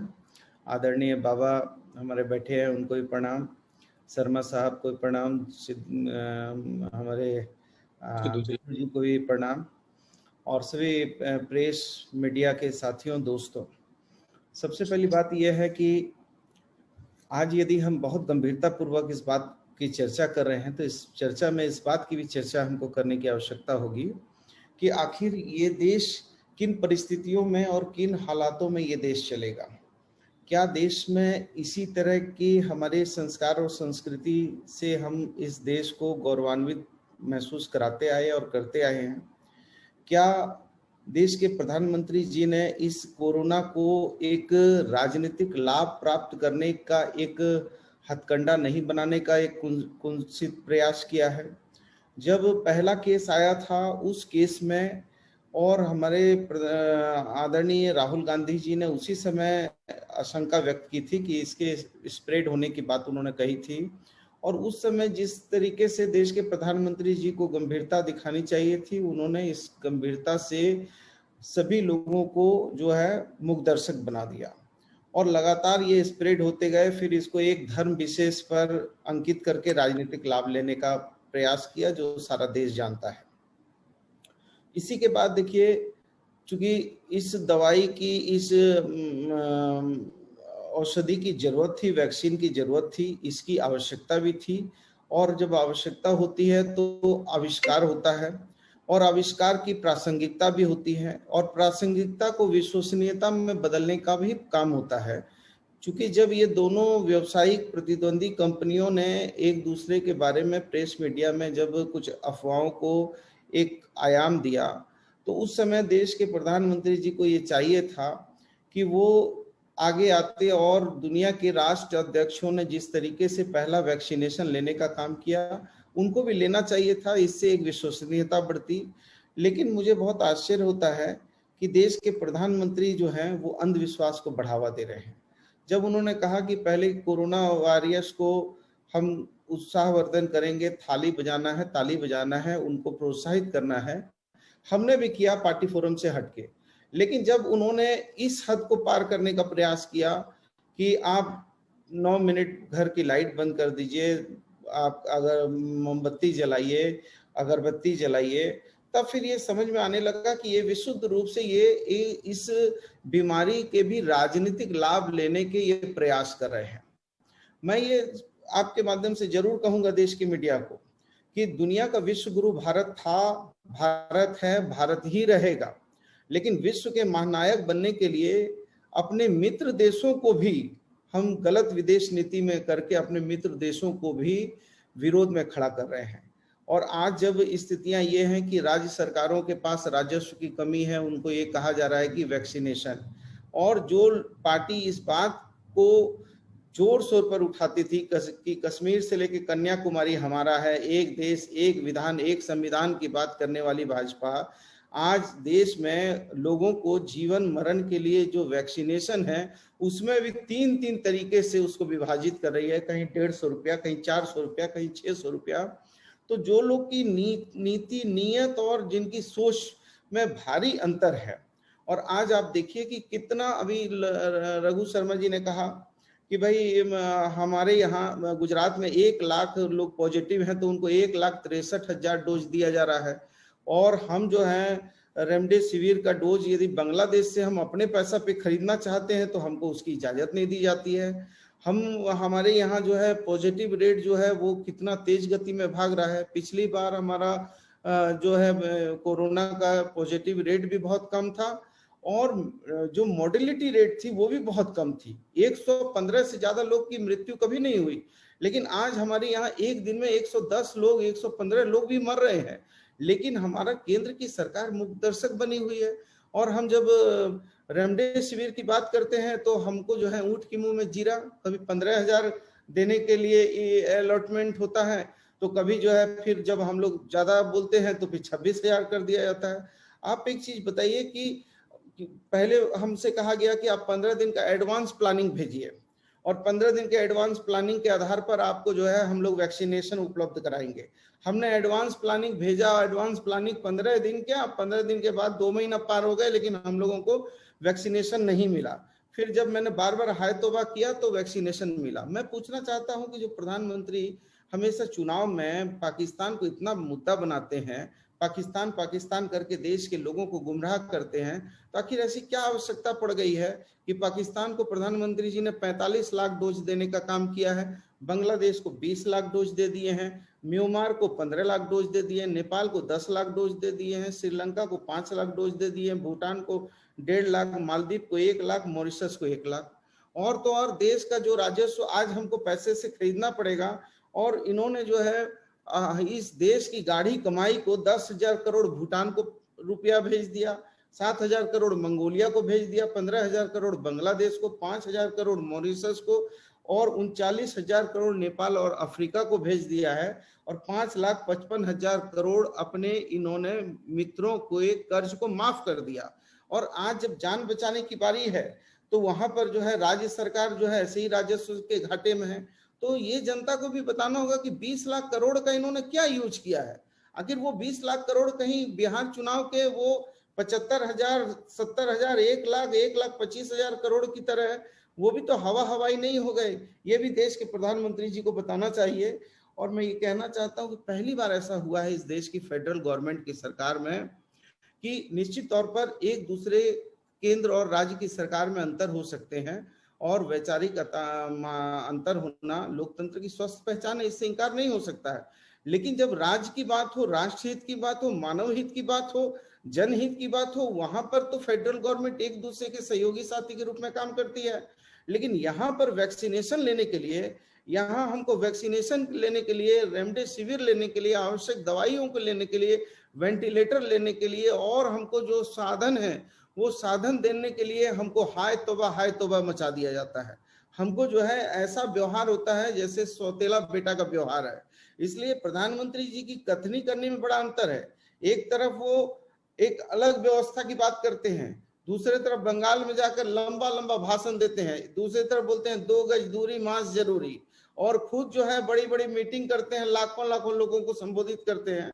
तो मैं ये समझता हूँ कि कहीं ना कहीं आज हमारा झारखंड स्टेट ट्राइबल स्टेट है, और इसमें रोज हम लोग अभी जांच करवा रहे हैं। इस जांच में हम 40,000 45,000 लोगों की जांच करते हैं, और जांच में कम से कम हमारा जो है 15-16% पॉजिटिव आ रहा है, और लगातार जो है मृत्यु दर बढ़ते जा रहा है। लेकिन हमारी जब ऐसी स्थितियां हैं कि हम लोगों को ये लगता है कि हम लोग किसी राज्य में नहीं है, एक फेडरल गवर्नमेंट के राज्य में नहीं है, बल्कि एक कोई अलग सा छोटा सा कोई महाद्वीप है, जिसको लोगों ने केवल जो है प्रयोगशाला का चूहा के रूप में, झारखंड को, जब बंगाल जाते हैं प्रधानमंत्री जी कहते हैं झारखंड को देखो, झारखंड में डबल इंजन की सरकार थी। लेकिन जब झारखंड को मैं देखता हूं डबल इंजन की सरकार 5 साल रहने के बाद, एक भी आरटीपीसीआर लैब नहीं था। हमने 8 जगह आरटीपीसीआर लैब स्थापित किए हैं, और अभी 6 जगह आरटीपीसीआर लैब स्थापित करने जा रहे हैं। ट्रू नेट की मशीन हम लोगों ने 200 से ज्यादा लगाने का काम किया है। रेड से लगातार हम टेस्टिंग करने का काम कर रहे हैं, और 65 लाख से ज्यादा हमने टेस्ट करने का काम किया है। और आज भी टिल टुडे भी हम लोग लगातार इस प्रयास में हैं कि हम बेडों की संख्या, जो पिछले बार थी बेड की संख्या, वो बेड की संख्या को लगातार हम लोग बढ़ा रहे हैं, अपग्रेड कर रहे हैं। 19,000 बेड हमने अभी जो है, पिछली बार हमारे पास 12,000 बेड थे, और आज के दिन में हमने उसको जो है 19,178 बेड किए हैं, और 12,600 बेड तो हमारे नॉर्मल बेड की संख्या है, 695 आईसीयू है, वेंटिलेटर 673 हैं, जबकि वेंटिलेटर पिछली बार 262 थे। तो लगातार हम अपग्रेड करने के लिए लगे हुए हैं। लेकिन मैं जरूर प्रेस मीडिया साथियों से जरूर प्रार्थना करूंगा कि जो हमारे प्रधानमंत्री जी की जो कथनी और करनी है, इसमें बहुत जमीन आसमान का अंतर है। और ये इनके कहने का हर चीज को ये राजनीति के, मुझे तो लगता है कि ये कोरोना में 2 लड़ाई लड़ने की आवश्यकता है। एक तो हमको मरीजों को स्वस्थ भी करना होगा, और दूसरी तरफ इनको राजनीतिक रूप से भी जवाब देना होगा। पहली बार हमने देखा है कि कोई बीमारी को भी राजनीति के चश्मे से बीमारी को भी मापदंड बनाते हैं। जब इन्होंने ये लॉकडाउन की बात कही थी, उस समय देश में कोरोना इतना विषम परिस्थिति में नहीं था, लेकिन जब अभी हमने लॉकडाउन की बात की तो प्रधानमंत्री जी का संदेश आ रहा है कि लॉकडाउन अंतिम विकल्प है। तो देश के प्रधानमंत्री जी को फिर बताना चाहिए कि उनके पास ऐसे क्या मानक हैं, क्या उनके पास ऐसे क्या थर्मामीटर हैं जिनसे वो नापते हैं। और उनको ये भी बताना चाहिए कि जब कोरोना जब हुआ था तो फिर उन्होंने क्यों बत्ती बंद करवाई थी, उसके क्या स्वास्थ्य होने के लिए क्या उसका कोई विधि विशेषज्ञ ने, कोई बड़े लोगों ने ये बताया कि ऐसा बत्ती बंद कर दो। तो प्रधानमंत्री जी 9 मिनट नहीं 9 दिन तक आपको पावर ग्रिड बंद करना चाहिए। यदि पूरे देश का कोरोना समाप्त होता है तो मैं तो कहूंगा कि 9 दिन बंद कर दीजिए पावर ग्रिड, आपके हाथ में पावर, आप बंद कर दीजिए पावर ग्रिड को। लेकिन देश की जनता को इस तरह से गुमराह मत कीजिए, देश की जनता के साथ ऐसा धोखा मत कीजिए। देश की जनता को इस तरीके से इस दुख और दुविधा के समय में देश के प्रधानमंत्री, हमारे भी प्रधानमंत्री हैं, हमारा भी राइट है आप पर, और आप अपने राइट से नहीं बच सकते हैं। आप हमारे अधिकार को आप नहीं छीन सकते हैं। आप हमारे आरबीआई का जो पैसा, अभी मैं सुन रहा था हमारे बाबा की बात कि हमारा पैसा को भी जो है वो नहीं दे रहे हैं, या शर्मा जी ने कहा। तो मैं ये कह रहा हूं कि पहली बार फेडरल गवर्नमेंट में हुआ है कि आरबीआई का पैसा, जो हमारा पैसा है, जो हमारे विकास का पैसा, उसको ये जो है डिटेक्ट कर ले रहे हैं। और हमको जीएसटी का हमारा पैसा नहीं देते हैं, हमारा रॉयल्टी नहीं दे रहे हैं, हमको जो है तरह तरह से प्रताड़ित अपमानित किया जा रहा है। लेकिन इसके बावजूद भी हम ये विश्वास देते हैं देश की जनता को, हमारे पत्रकार को, हमारी पार्टी के लोगों को, कि हम इस झारखंड को विषम परिस्थिति में भी, इस झारखंड में हम निश्चित तौर पर आदरणीय हमारे मुख्यमंत्री जी, हमारे रामेश्वर उरांव जी, हमारे आलमगीर साहब, हमारे आरपीएन सिंह साहब जैसे लोगों का नेतृत्व हमको प्राप्त है। और हम लोग इस विपदा की घड़ी में हमारी जनता को हर दुख तकलीफ में हम खड़े रहेंगे और उसकी सेवा करेंगे। और विपरीत परिस्थितियों में भी ये हम जानते हैं कि रात अंधकार में जरूर है, लेकिन सुबह का सूरज है, और ये कोरोना के अभिशाप से हम इस झारखंड को मुक्त कराएंगे, ये विश्वास के साथ हम सोनिया गांधी के सिपाही काम कर रहे हैं। और हमारे यहाँ ऑक्सीजन के बारे में थोड़ा सा मैं 2 मिनट झा साहब, ऑक्सीजन के बारे में। ऑक्सीजन हमारे यहाँ 5 निर्माता कंपनियां हैं, और हमारा जो है अधिकतम उत्पादन करने की क्षमता 390 टन है, लेकिन फिर अभी हम 310 टन तक उत्पादन कर रहे हैं। और राज्य में कुल 80 टन तक खपत की प्रतिदिन हमको आवश्यकता है, लेकिन इस केवल हमको रिफिलिंग करने के लिए हमको परेशानियां आ रही हैं। और रिफिलिंग करने के लिए हमने 18 रिफिलिंग जो है व्यवस्थाएं की हैं, लेकिन हमने केंद्र सरकार से 19,000 हमने ये मांगे हैं, इनसे सिलेंडर मांगे हैं, लेकिन हमको नहीं प्राप्त हुए हैं। और मैं जरूर, आप प्रेस प्रतिनिधि साथी हैं, मैं मानता हूं कि देश में जब कभी भी क्रांति हुई है, पत्रकारों की बहुत बड़ी उसकी भूमिका रही है। खींचो न कमान न तलवार निकालो, जब तोप मुकाबिल अखबार निकालो। तो मैं समझता हूं कि प्रेस प्रतिनिधि साथी हम लोगों की भावना को, हम लोगों की बातों को बिल्कुल हूबहू प्रस्तुत करेंगे, ताकि देश की जनता को ये समझ में आना चाहिए कि कैसा अन्याय जो है हम कांग्रेस शासित राज्यों के साथ केंद्र की सरकार कर रही है। धन्यवाद। धन्यवाद बन्ना गुप्ता जी, आप चारों ने विस्तार से बताया। लगभग 55 मिनट का समय हो चुका है। मैं साथियों से आग्रह करूंगा कि अपने सवाल पूछें, और राज्यवार सवाल हो तो राज्यवार पूछ लें करके। प्लीज इंगित करिए। सिद्धार्थ एनआई से पहला सवाल पूछना चाहते हैं, किनसे पूछेंगे सिद्धार्थ? सर, सबसे पहला सवाल मेरा राजस्थान के मुख्यमंत्री रघु शर्मा जी से है, क्योंकि उन्होंने एक बड़ी अहम बात कही है कि 1 मई से जो 18 साल से ऊपर के लोगों को वैक्सीनेट करने की बात कही जा रही है। तो क्या माना जाए कि आप लोगों ने अपनी तरफ से अप्रोच कर लिया, क्या वैक्सीन मिलने की कोई संभावना नहीं है? और स्पुतनिक वी जो है, जिसको इमरजेंसी ऑथराइजेशन दिया गया है, क्या उससे भी आप लोग बात करेंगे? देखिए, हमसे कहा गया कि सीरम इंस्टीट्यूट से आप बात करिए। हमने, हमारे अधिकारियों ने सीरम इंस्टीट्यूट से बात की। उन्होंने फीडबैक दिया कि जो भारत सरकार के ऑर्डर्स हमको मिले हुए हैं, उन ऑर्डर्स की जो रिक्वायरमेंट है उसको पूरा करने में हमको 15 मई तक का समय लग सकता है। तब तक हम वैक्सीन देने की स्थिति में नहीं है। तो अब सवाल ये उठता है कि वैक्सीन अगर राज्य सीधा प्राप्त करना चाहें तो उसकी क्या प्रक्रिया होगी, ये भारत सरकार को तय करना चाहिए, या ये जो दो कंपनियां हैं भारत बायोटेक और सीरम इंस्टीट्यूट, इनको पाबंद करे कि इतनी वैक्सीन इस राज्य को आपको देनी ही है, और कीमत चाहे राज्य वहन करेंगे, और कीमत भी एक होनी चाहिए, अलग अलग कीमत नहीं होनी चाहिए। एक देश में भारत सरकार को आप 150 रुपए में वैक्सीन दे रहे हैं और 400 रुपए में राज्य सरकार को दे रहे हैं, ये कैसे हो सकता है? 600 में प्राइवेट को दे रहे हैं, हाहाकार मच जाएगा देश के अंदर। ये महामारी का दौर है, इस चीज को केंद्र सरकार को एड्रेस करना चाहिए। और कोवैक्सीन वालों ने तो 600 रुपए और 1200 रुपए कर दिया। सर आपने जी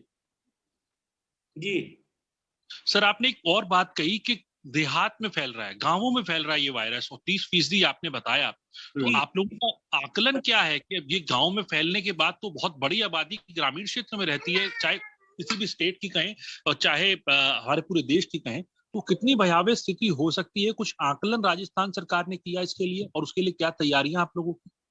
देखिए, हमने एक तो इंफ्रास्ट्रक्चर को, जिला अस्पतालों के इंफ्रास्ट्रक्चर को बढ़ाया है। हमने हमारे जो जितने भी CSC है उनको मॉडल CSC में कन्वर्ट करने का कार्यक्रम शुरू किया है, ताकि जहाँ का मरीज है वहीं पे उसको इलाज की सुविधा मिल जाए। सबसे बड़ी दिक्कत आ रही है हमको कि हमारे स्टेट में ऑक्सीजन नहीं पैदा होती है। एक प्लांट है भिवाड़ी में जिसकी खुद की capacity 120 metric ton per day है। अब उसमें से हमको 100 मेट्रिक टन का अलॉटमेंट भारत सरकार ने किया है, और हमारी रिक्वायरमेंट जैसा मैंने आपको बताया कि आज 250 से भी ज्यादा है मेट्रिक टन की, और ये बढ़ती जा रही है। 30 अप्रैल तक 350 मेट्रिक टन मिनिमम रिक्वायरमेंट हो सकता है। जिस गति से एक्टिव केसेस बढ़ रहे हैं, ये रिक्वायरमेंट और बढ़ सकती है। आज सारे अस्पताल फुल है, हमारे राजधानी के अस्पताल फुल है, प्राइवेट अस्पताल फुल है, और सबसे बड़ी बात यह कि राजस्थान वो स्टेट है जहाँ निःशुल्क दवा योजना है, निःशुल्क जांच योजना है।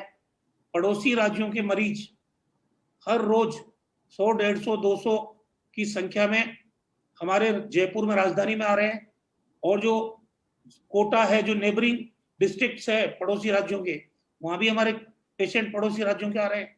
हम उनको भी मना नहीं कर सकते। राज्य के मरीजों के साथ साथ हमारे ग्रामीण इलाके के लोगों को बचाने के साथ साथ जो दूसरे राज्यों के मरीज आ रहे हैं उनको भी कैटर करने की जिम्मेदारी हमारे ऊपर है। तो इंजेक्शंस पूरे मिले, ऑक्सीजन पूरी मिले, सिलेंडर्स पूरे मिले, टैंकर पूरे मिले जिनसे ट्रांसपोर्टेशन हो सके, ये चीजें भारत सरकार से हम उम्मीद करते हैं। धन्यवाद सर। मैं अगले प्रश्न पर चलता हूं। अगला प्रश्न PTI से संजीव चोपड़ा जी, उसके बाद आता हूं सदाब आपके पास।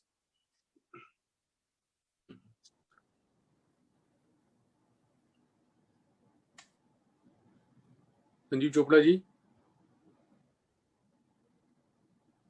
सादाब पर तो आप पूछ ले। राजस्थान अच्छा आ गए हैं, वो संजीव आ गए। जी Pranav ji, thank you so much.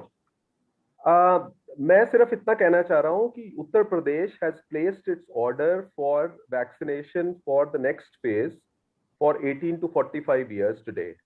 I wanted to know what is the position of Congress ruled states, since are you ready for the rollout and whether you place your vaccine orders. You know, जैसे रघु शर्मा जी ने कहा कि वो उनके पास available ही नहीं है 15 मई तक, तो how do they plan to roll this out? TS Singh साहब। जी प्रणव जी, there is no way in which vaccination can be given if the vaccine is not available.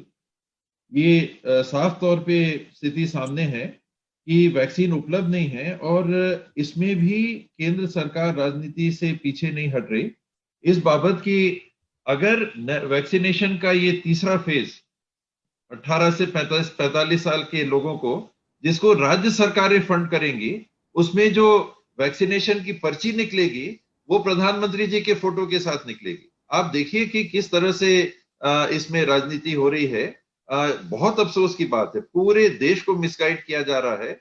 राज्यों के ऊपर एक तरह से ये भार और बदनामी दी जा रही है कि देखो हमने तो 1 मई से वैक्सीनेशन ओपन कर दिया, और वैक्सीनेशन ही नहीं है। अगर वैक्सीन ही देश में नहीं है तो वैक्सीनेट करेंगे किसको? हमारी तैयारी है, हमारे पास वैक्सीनेशन साइट्स चिन्हांकित हैं।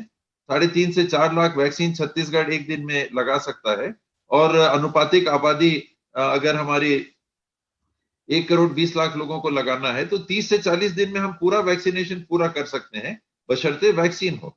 वैक्सीन नहीं है। Thank you. Raghu Sharma ji add करना चाहेंगे राजस्थान का अपना पैकेज? मैंने तो पूरी बात हमारी रखी दी आपने। हमारे 3 करोड़ 13 लाख लोग हैं 18 से 45 साल के बीच में। अब उन लोगों को वैक्सीनेट करने के लिए 7 लाख डोज पर डे लगाने की हमारी तैयारी है। स्टोरेज कैपेसिटी हमारे पास है, जिलों में है, कैपिटल में है, डिवीजन में है, डिस्ट्रिक्ट इसमें कोल्ड चेन पॉइंट है। हमारी स्टोरेज कैपेसिटी बम्पर स्टॉक दे हमारे को भारत सरकार, कीमत हम चुका देंगे, कोई दिक्कत नहीं है। लेकिन ये तो जिम्मेदारी भारत सरकार को लेनी चाहिए कि राज्यों के जो बेनिफिशियरी हैं उनको वैक्सीन प्रॉपर तरीके से जितनी मात्रा में वो चाहते हैं उसको सप्लाई तो मिले, उपलब्धि हो तभी होगी। जी, अगला सवाल मैं लेता हूँ। शादाब जी हैं पत्रिका, राजस्थान पत्रिका से। शादाब पूछिए। प्रणव जी, I'm sorry, my answer was still unanswered. Whether you said the Congress ruled states are ready for the rollout, but I think they all got your question. The thing is that there has to be a consonance, and I'm sorry, there's nobody from AICC at the moment to speak, universally about the Congress party across the country. So therefore, they are giving their own opinion. We'll have another briefing today, later in the day, and I think then you can ask this question. Okay. Pranav ji, can the Punjab minister and the Jharkhand minister also tell us whether they are ready to roll out the vaccine from first? Why not? जी जरूर, क्यों नहीं। जी सिद्धू साहब। जी ये जो सवाल पर कि roll out का क्या प्लान है अपना, इसको लेकर के कहना चाहेंगे कुछ? मैं ऐसे कहना चाहूंगा कि जो वैक्सीनेशन का काम है, जेकर सेंट्रल गवर्नमेंट हमको सपोर्ट नहीं करेगी प्रॉपर डे पे तो हमारा नुकसान और भी हो सकता है। हमारा भी आजकल का जो आंकड़ा डेथ का, और 92 लोग हमारे इससे पहले कल में बेचारे उनकी डेथ हुई है। और डे बाय डे हमारे जो पंजाब का लाइफस्टाइल है बाकी स्टेट से डिफरेंट है, और जहाँ पे कोमोर्बिडिटी वाले केस बहुत ज्यादा है, जिस कारण हमारे को काफी लॉस इंसानी तौर पे हो रहा है। तो सेंटर को हमारी जो प्रायोरिटी को समझना चाहिए, और जितनी वैक्सीन हमको देंगे उतना ही हम ज्यादा लगा पाएंगे। और दूसरी बात में एक खास बात बताना चाहता हूँ, पत्रकार साहब बैठे हैं, कि हमने जो हमारा पुलिस फ्रंट लाइन के वर्कर थे उनको 82% को हमने वैक्सीनेट किया था। उसके बाद वहां पे डेथ रेट 0 हो गया, और जो पॉजिटिविटी है वो सिर्फ 20% रह गई है। ये सबसे बड़ा एक कारगर मेडिसिन है कि जेकर वैक्सीन हम प्रॉपर टाइम पे हमको कर देंगे तो हम अपने देश और समूह को बचा सकते हैं। I think the same way. Sorry, Sidhu साहब, फर्स्ट में से क्या आप 18 साल वालों को लगा पाएंगे? क्या वैक्सीन है आपके पास? नहीं, बिल्कुल नहीं। हमारे पास एक दिन की हैंड टू माउथ है। हमारे पास तो आज 4 लाख डोज बची है। मैं तो कहता हूँ जैसे बाकी स्टेटों के लिए हरियाणा के लिए शेड्यूल बना रखा है कि उनको एक वीक में इतनी वैक्सीन देंगे, तो उस हिसाब से हमारा भी शेड्यूल बनना चाहिए कि आपको 10 लाख देंगे कि 15 लाख देंगे पर वीक। तो जो फिर 18 साल वाले आ जाएगा, आज 25 अप्रैल हो गया तो 5 दिन बाकी है मंथ के, लेकिन हमको 5 दिन लगातार जो थे तो हमारे 36% लोगों को हमने, जो 45 साल के ऊपर 36% लोगों को हमने वैक्सीनेट किया है, तो लेकिन 5 दिन में और 15 लाख लोग हो जाएंगे, तो हमारे टोटल 68 लाख की जो पॉपुलेशन है वो अबाउट 45 है।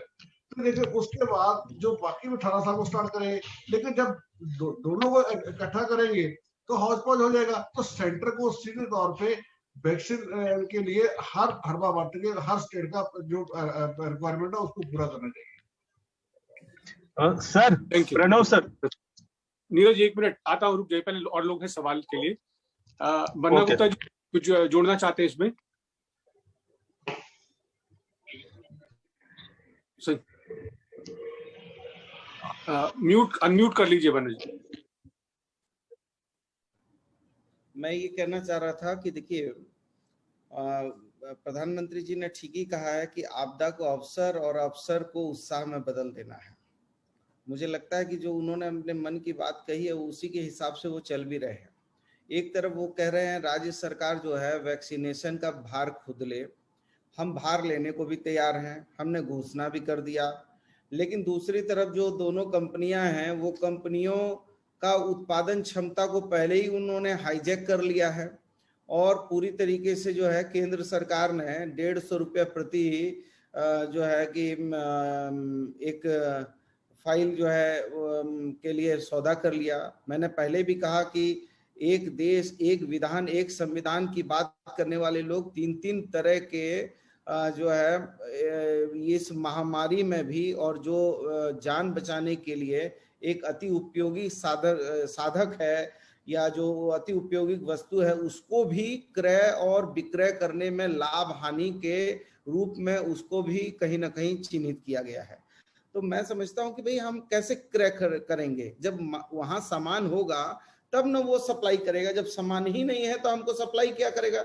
एक तरफ ये कह रहे हैं कि राज्य सरकार को छूट दे दी, अब जनता हमसे कहेगी कि आपको तो छूट मिल गया, आप क्रय करिए और खरीद के हम लोगों को वैक्सीनेट करिए।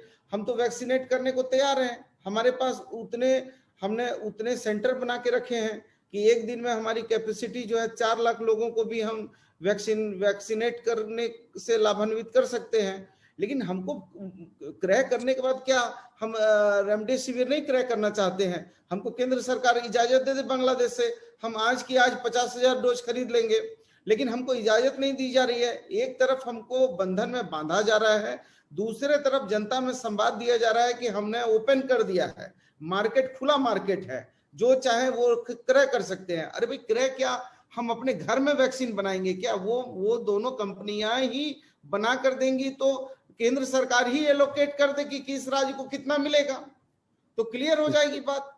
जी, इसमें एक बात और रहस्यमय है जो समझ में नहीं आया कि एक प्रमुख निर्माता है, वो कह रहे थे कि यूएस से सैंक्शन होने के कारण जो है वो जिस दर पर वो बना सकते हैं या जितनी मात्रा में बना सकते हैं वो अवरुद्ध हो गया है।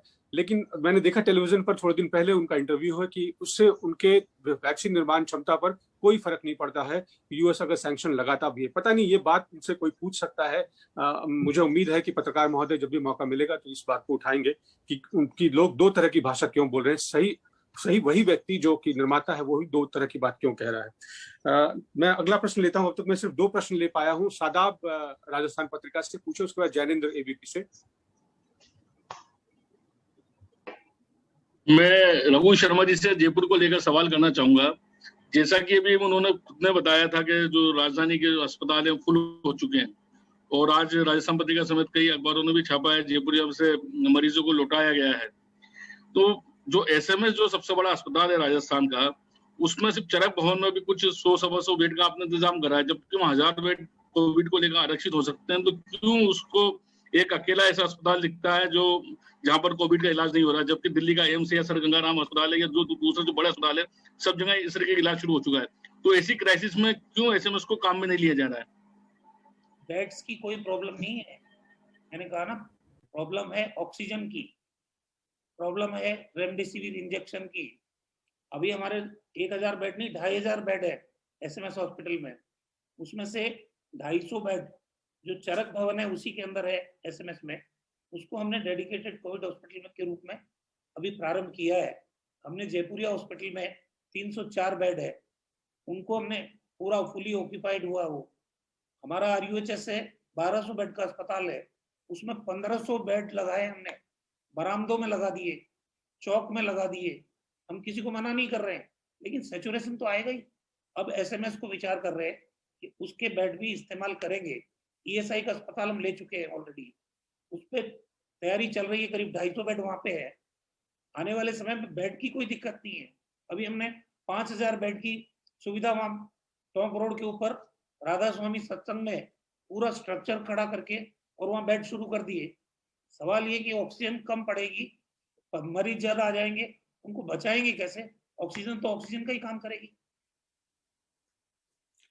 धन्यवाद सर। जैनेन्द्र अपना सवाल पूछे, उसके बाद Neeraj ji. Thank you Pranav sir. Sir मेरा सवाल ये है जो पहले भी पूछा जा चुका है, लेकिन उसका स्पष्ट जवाब किसी वजह से शायद नहीं आया है। मैं ये जानना चाहता हूं सभी स्वास्थ्य मंत्रियों से कि जैसे रघु शर्मा जी ने कहा सर कि 15 मई तक वैक्सीन सप्लाई करने से हाथ खड़ा कर दिया वैक्सीन कंपनी ने, क्या वैसा ही जवाब छत्तीसगढ़ को भी या झारखंड को भी या पंजाब को भी मिला है? आप लोगों को क्या जवाब मिला है और क्या आप लोगों, आपके स्टेट में क्या लगता है आप लोगों को कि कब से 18 से 45 आयु वर्ग जो है उसको वैक्सीन देने की जो प्रक्रिया है वो आप लोग कब से शुरू कर पाएंगे? मुझे स्पेसिफिक इसी बात का जवाब चाहिए कि क्या जवाब दिया गया है आप लोगों को और कब से शुरू हो पाएगा? चारों स्वास्थ्य मंत्रियों से मैं अनुरोध करूंगा कि कृपया इसका जवाब दें।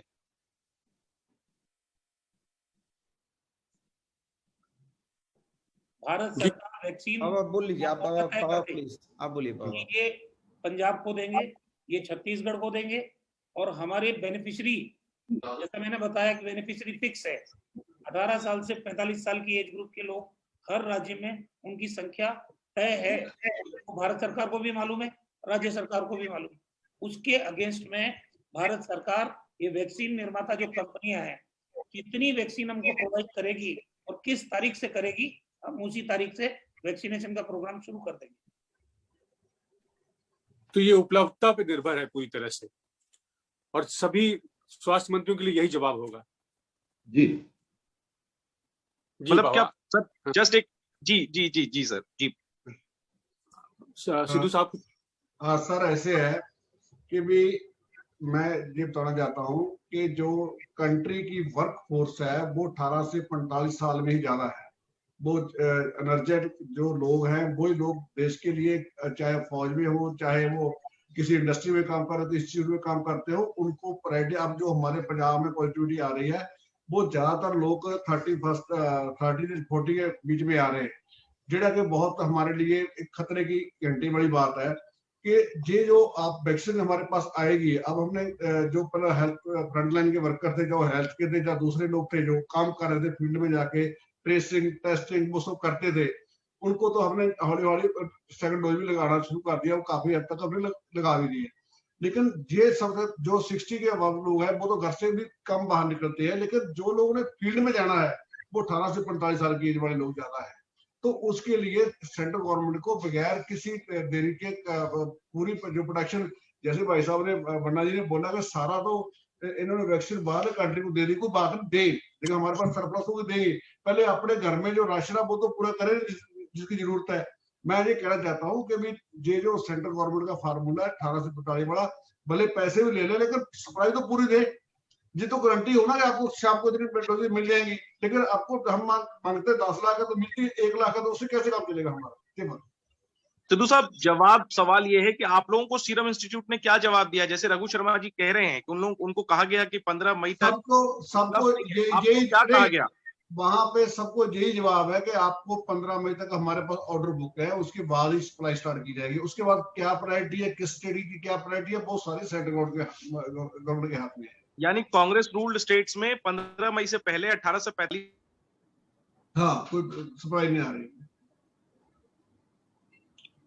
सिंह साहब जी, ये पता नहीं ये क्लियर दिख पा रहा है कि नहीं, थोड़ा क्लोज रखें, थोड़ा और नजदीक लाएं, थोड़ा और नजदीक लाएं। गवर्नमेंट ऑफ इंडिया की जो पोर्टल है, मुझे आप व्हाट्सएप कर देंगे, मैं आपको व्हाट्सएप भी कर देता हूँ जी। 135 करोड़ की आबादी में 20% 45 साल से ऊपर के नागरिक मान के जो वैक्सीनेशन ड्राइव चल रहा है, उसमें अभी 11 करोड़ 34 लाख लोगों को वैक्सीन लगी है। तो आपका जो 27 करोड़ लोगों को 45 साल से ऊपर वैक्सीनेशन करना है, उसी में अभी करीब 15 करोड़ लोगों को तो वैक्सीन ही नहीं पहुंची है, लगी ही नहीं है।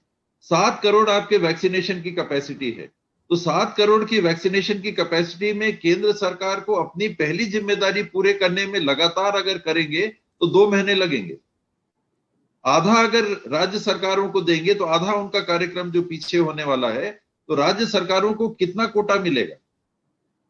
आप स्वयं इस बात को समझ लें। मीडिया के साथी यही चीज बार बार पूछ रहे हैं कि वैक्सीन ही जितनी उपलब्ध होगी, वैक्सीन फैसिलिटीज, वैक्सीन साइट्स, पूरा प्लान किया हुआ है। छत्तीसगढ़ उदाहरण के लिए 3,349, इसमें 7,000 वैक्सीनेटर हैं। कम से कम 100 से 120 हम वैक्सीनेशन एक दिन में कर सकते हैं। 4 लाख तक का वैक्सीनेशन कर सकते हैं। अगर देश में आज जो वैक्सीन प्रोड्यूस हो रही है, ये 1 महीने की 24 लाख होती है। 24 लाख में से 12 लाख केंद्र सरकार ले लेगी। 12 लाख में हमारे 36-37 जो यूनियन टेरिटरीज और राज्य हैं, इनको कितना देंगे? यानी एक मजाक बना दिया है और पूरा एक तरह से वातावरण भ्रम करने का बना दिया है केंद्र सरकार ने। वैक्सीन कितनी देंगे? 20,000, 25,000, 30,000 एक दिन की उपलब्ध होगी। बहुत बड़ा राज्य होगा तो 50,000। ये कैसे देश के साथ मजाक हो रहा है, ये समझ के परे। मेरे ख्याल से इसके बाद कोई संशय नहीं रह जाता। अब तो स्पष्ट हो गया जैनिंद, और बाकी सवाल और साथी भी पूछ रहे थे, कईयों ने भेजा है, मेरे ख्याल से स्पष्ट हो गया। नीरज, आपका सवाल लेता हूँ अगला, उसके बाद ईटीवी रंजीता जी। नीरज अभी उनको नीरज सर, सभी स्वास्थ्य मंत्रियों से सवाल है कि केंद्र सरकार और प्रधानमंत्री ने जो फैसला किया 18 साल से अधिक उम्र के लोगों को वैक्सीन देने का, उसमें आपको लगता है कि ना केंद्र तैयार है ना कंपनियां तैयार हैं वैक्सीन मुहैया कराने के लिए? और क्योंकि कंपनियां नहीं तैयार हैं, इसलिए राज्य सरकारें, चाहे वो कांग्रेस शासित हो, बीजेपी शासित हो या दूसरे राज्यों की सरकारें हो, उनके पास भी इस तरह का ढांचा नहीं है कि वो 1 मई से 18 साल से अधिक उम्र के सभी लोगों को वैक्सीन मुहैया करा पाएंगे। आपको लगता है कि आपाधापी और जल्दीबाजी में लिया गया फैसला है? मेरे ख्याल से सवाल का विस्तार से सबने जवाब दिया कि जो क्षमता है उत्पादन वो सीमित है, और जो 45 साल से अधिक आयु के लोग हैं, केंद्र सरकार की कमिटमेंट थी कि पहले उनको दिया जाए, उनका ही बकाया है करीब 20 करोड़ वैक्सीन राज्यों को। उसके बाद जो 45 और 18 के बीच के लोग हैं उनकी वैक्सीनेशन शुरू होनी 1 मई से, वो अलग कोटा है। तो जैसा पिछली दफा अभी कहा उन्होंने, सिंहदेव साहब ने, कि उसकी वैक्सीन जो है वो सीमित मात्रा में उपलब्ध है, इसलिए ये अफरा तफरी होगी कि किसको दिया जाए, 45 से ऊपर को दिया जाए या 18 से 45, क्योंकि जो क्षमता है वो सीमित है। और उसके बाद एक बात और ये कह रहे थे कि वैक्सीन निर्माता ने कहा है कि 15 मई तक तो वो उनके हाथ खुद ही बंद है, क्योंकि वो पहले के अनुबंध पे काम कर रहे हैं। 15 मई के बाद देखेंगे कि वो राज्यों को क्या दे पाते हैं। तो अभी एकदम ही अनिश्चितता की स्थिति है इस बात को लेकर के। मैं अगला सवाल छत्तीसगढ़ से आपसे इंडियन एक्सप्रेस से मनोज जी पूछना चाहते थे कि दूर दराज का इलाका और आदिवासी बाहुल्य राज्य होने के बावजूद क्या हुआ कि स्थिति ऐसे नियंत्रण से बाहर हो गई? अंग्रेजी में उन्होंने प्रश्न पूछा है, अगर जवाब दे पाए आप तो। The situation is different in different parts of the state. You mentioned tribal areas. So tribal areas are having a low incidence of positivity. And the urban areas, which are the non-tribal areas, which are more densely populated, they are having a comparatively much higher incidence of positivity. So tribal areas are showing lower positivity, and non-tribal areas and urban areas are showing a comparatively much higher positivity. Thank you, sir. I'll move to probably the last question. Ranjita, ETV, please come in. अपना सवाल पूछ लीजिए। Sir, मेरा सवाल छत्तीसगढ़ के स्वास्थ्य मंत्री TS Singhdeo और राजस्थान के स्वास्थ्य मंत्री रघु शर्मा जी के लिए है। प्रधानमंत्री के साथ मुख्यमंत्रियों की जो बैठक हुई थी, उसमें जो स्वास्थ्य मंत्रालय की तरफ से एक रिपोर्ट दी गई थी, उसमें यह कहा गया था कि 30 अप्रैल तक अनुमानन राज्यों में जो कोरोना मरीजों की संख्या है उसमें बढ़ोतरी होगी। उसमें छत्तीसगढ़ में 30 अप्रैल तक जो मामले आएंगे एक दिन में वो 61,000 तक के मामले, और राजस्थान में 55,000 तक के मामले, मतलब डबल अभी जो मामले चल रहे हैं उससे कहीं ज्यादा मामले जो है वो 30 अप्रैल तक आ जाएंगे। उसके लिए राज्य सरकार किस तरह से तैयार है, क्योंकि लगातार मरीजों की संख्या जो है वो बढ़ती चली जाएगी। रघु जी, ये सही है कि जिस तरीके से केसेस में वृद्धि हो रही है, ये 30 अप्रैल आते आते संख्या दुगनी भी हो सकती है, तिगुनी भी हो सकती है। पॉजिटिव केसेस की संख्या लगातार बढ़ रही है, रोज बढ़ रही है।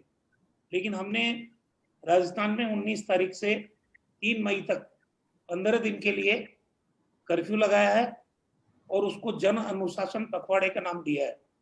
तो जो केसेस बढ़ते हुए केसेस की संख्या है, पिछले 4-5 दिनों से वो संख्या बढ़ नहीं रही है, संख्या में स्लाइटली गिरावट भी आई है।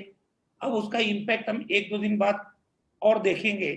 मुझे लगता है कि ये जो कर्फ्यू लगाया है 15 दिन का पूरे स्टेट के अंदर, और वीकली कर्फ्यू तो स्ट्रिक्टली कर्फ्यू है और बाकी 5 दिन में तो कुछ छूट दी गई है, इसका इम्पैक्ट हम देखेंगे।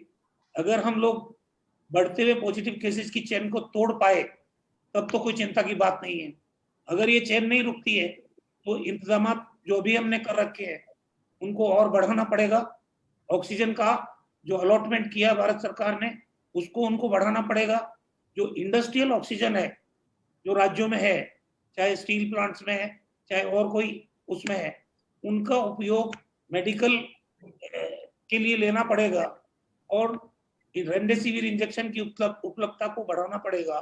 ये सब चीजें भारत सरकार ने अपने नियंत्रण में ले रखा है।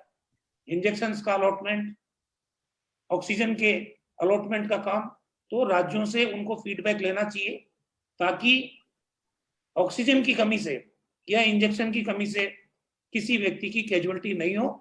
बाकी बेड्स बढ़ाने का काम है वो हम लोग कर रहे हैं। 1 लाख बेड की तैयारी है, 2 भी बढ़ाने पड़े, 3 लाख भी करने पड़े।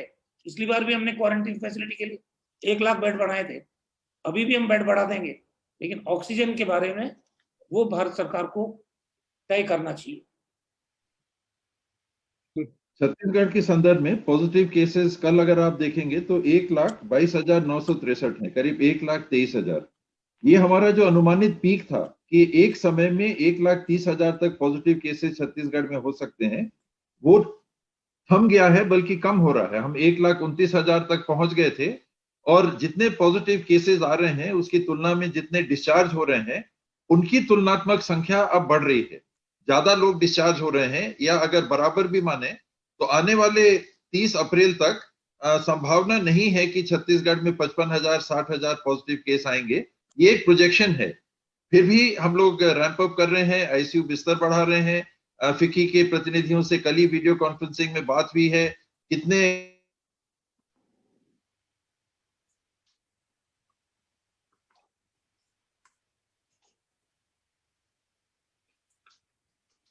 मेरे ख्याल से उनका कनेक्शन फिर ड्रॉप हो गया।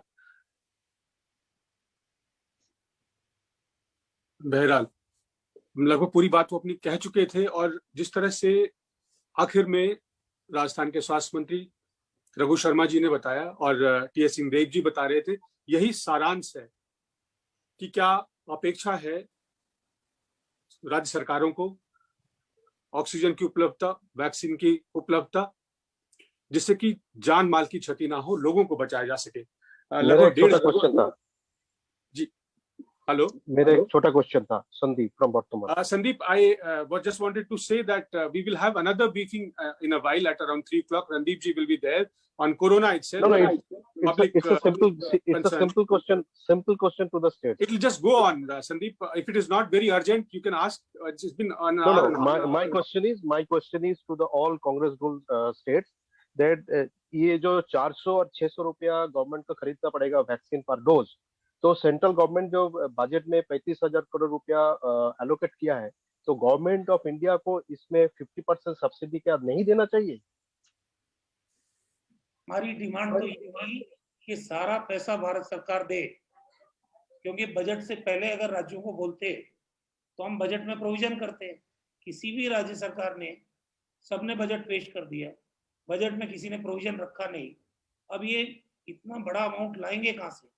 उस सब्सिडाइज की बजाय हमारी मांग तो यही है कि भारत सरकार जब 45 से अब एज ग्रुप के लोगों करके दे रही है, वैक्सीनेट कर रही है जी, एज ग्रुप के लोगों को क्यों नहीं कर रही है? बिल्कुल। हाँ, हमने भी ये कहा है कई बार, हाँ, कांग्रेस के मंच से कहा है कि सबको मुफ्त दिया जाए, 1 नेशन 1 प्राइस हो। सरकार अगर 150 रुपए में खरीद रही है तो 150 रुपए में खरीद के सबको दे। बन्ना जी कुछ जोड़ना चाह रहे हैं? मैं ये बोलना चाह रहा हूँ पत्रकार भाई को कि बोलिए। जब चुनाव आता है बिहार का तो कहा जाता है फ्री वैक्सीनेशन। बिल्कुल। साल का चुनाव होता है, फ्री वैक्सीनेशन। चुनाव पार होने को है या हो जाता है तो राज्य सरकार वैक्सीनेशन खुद क्रय करे। राज्य सरकार क्रय यदि करेगी तो ठीक कहा है हमारे शर्मा साहब ने कि हमने बजट में इस तरह की बातों को नहीं डाला है और किसी भी राज्य के लिए ये बहुत ही चिंता का विषय होगा। और जबकि राज्य के कोष जो है खाली होंगे और हमारा तो केंद्र ने वो पैसा ले लिया है जो पैसा कभी लिया नहीं जाता है। आरबीआई से डायरेक्ट एक एग्रीमेंट झारखंड सरकार, पूर्ववर्ती झारखंड सरकार और वर्तमान केंद्र सरकार ने किया है और 5,000 करोड़ रुपया हमारा डीबीसी का ले लिया है। तो आप एक चीज सोचिए कि एक तरफ प्रधानमंत्री जी एक ऐसा बड़ा चेहरा प्रस्तुत कर रहे हैं उदारता महानता का, कि लग रहा है कि नहीं, देश के यही जो है महापुरुष आ गए। तो जब मैं ये जरूर कहूंगा पत्रकार भाई आपसे कि वो बहुत लंबी प्लानिंग करते हैं प्रधानमंत्री जी।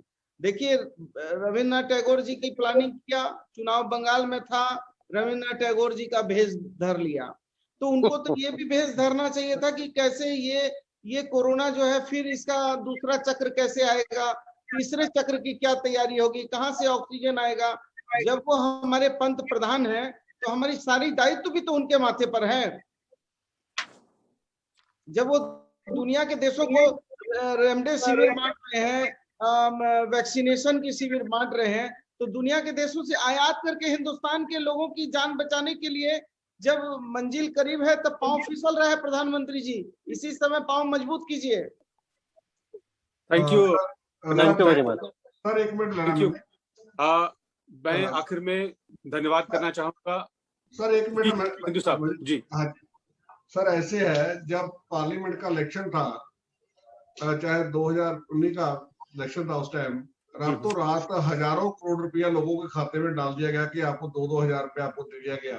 क्या अब जब उन लोगों के ऊपर आपका ये सुनामी आई है, हमारे बजट में हमने प्रोविजन नहीं की जैसे रघु जी ने बोला है, तो क्या इसको सुनामी नहीं समझते वो लोग? अब वो 2-2 हजार रुपया नहीं डाल सकते उनके अकाउंट में। और दूसरी बात, मेरे पास एक पीजी से एक हिस्ट्री पड़ी है मेरे पास कि उन्होंने रेमडेसिविर के लिए मेरे को रिक्वेस्ट भेजी कि हमारा पेशेंट वहां पे दम उसको घुट रहा है, तो आप रेमडेसिविर इंतजाम करके कीजिए। ये पीजीआई का हाल है, हमारे जो चंडीगढ़ में पीजीआई है। तो क्या ये प्रधानमंत्री साहब ये चीज नहीं देखते भी आज की डेट में आदमी की जान की अहमियत क्या है? अब उस टाइम तो हजारों करोड़ रुपए आपको रातों रात कितने रुपए खाते में डाल दिया। अब जब लोगों को जरूरत पड़ी सब चीज की, उस टाइम वो भाग रहे हैं। धन्यवाद बलबीर सिंह सिद्धू जी। मैं आप सभी का धन्यवाद करता हूं। आदरणीय टीएस सिंह देव साहब, आदरणीय रघु शर्मा जी, आदरणीय बन्ना गुप्ता जी। जल्दी फिर एक नए विषय के साथ आप सबको फिर आमंत्रित करूंगा। आज क्षमा चाहता हूं, जो लोग प्रश्न नहीं पूछ पाए उनको फिर मौका दूंगा। आप सबका बहुत बहुत धन्यवाद। सिंह साहब, और लिस्ट प्रणव जी को दे दीजिए, हमें मिल जाएगा। हाँ, वो सर्कुलेट कर दिया। Okay, thank you very much. Thank you sir.